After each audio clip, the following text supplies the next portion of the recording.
అక్కడ ఒక గుంట ఉంది. ఆ గుంటలో పడిన కప్పలు బయటికి రాలా. అది లోతైన గుంటేమి కాదు, గట్టిగా ఎగిరితే కప్ప బయటపడుతుంది. కానీ ఎప్పుడూ కూడా ఆ గుంటలో పడిన ఏ కప్ప కూడా బయటపడలా. కారణం తెలుసా? ఏదైనా ఒక కప్ప గుంటలో పడింది అనుకోండి, చుట్టూ 10 కప్పలు వచ్చి ఓరోరి తమ్ముడా పడక ఈ గోతులో పడ్డావా, ఇదే గోతులో మా తాత పడ్డాడు బయటపడలా, ఇదే గోతులో మా మామ పడ్డాడు బయటపడలా, తమ్ముడా ఇప్పుడు నువ్వు పడ్డావు, నీకు గోతి గండ ఉంది కాబట్టి గోతులో పడ్డావు, బయటపడే ఛాన్స్ లేదు అని చెప్పి అందరూ పైనుండి మాట్లాడుతూ ఉంటే ఇక ప్రయత్నం చేసే కప్ప కూడా ప్రయత్నం చేయకుండా ఆ గోతులోనే చచ్చిపోవడం. ఇది అలవాటు అయిపోయింది. ఆ లోపల పడిన కప్పేమో ఎగిరి గంతేస్తుంది. ఎగురుతావేంటి, ఎంత ఎగిరినా సరే నువ్వు బయటికి రాలేవు అని చెప్పి అన్ని కలిసి నీ వల్ల కావు అని చెప్పి అంటుంటే ఆ లోపల పడిన కప్ప ఇంకెక్కువ ప్రయత్నం చేస్తుంది. ఈ చుట్టూ ఉన్న కప్పలన్నీ కలిసి చెప్తుంది వినపట్టలేదా, పైకి రావడం సాధ్యం కాదు, పెద్ద కప్పలు చచ్చిపోయినాయి, నువ్వు ఎలా పైకి వస్తావు అని అంటే అది ఒక్కసారిగా ఎగిరి బయటపడిపోయింది. దేవుడి మనం ఎంత దీన్ని నిరుత్సాహపరిచినా,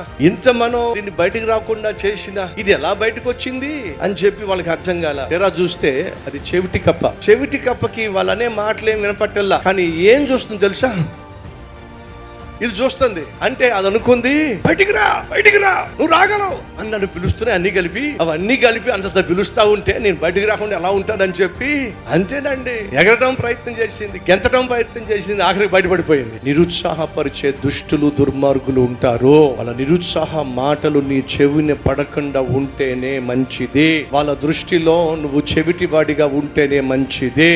అప్పుడే నీ ప్రయత్నం నువ్వు చేయగలవు, నీ పోరాటంలో నువ్వు గెలవగలవు. నీ జీవితంలో ముందుకు సాగాలి, అనుకున్నది సాధించాలి అంటే చెత్త చెదరం వాగేటటువంటి వాళ్ళ వాగుల్లో నీ చెవిన పడ్డానికి వీలు లేనే లేదు. ఈ రీల్ లైక్ చేయండి, అనేక మందికి షేర్ చేయండి.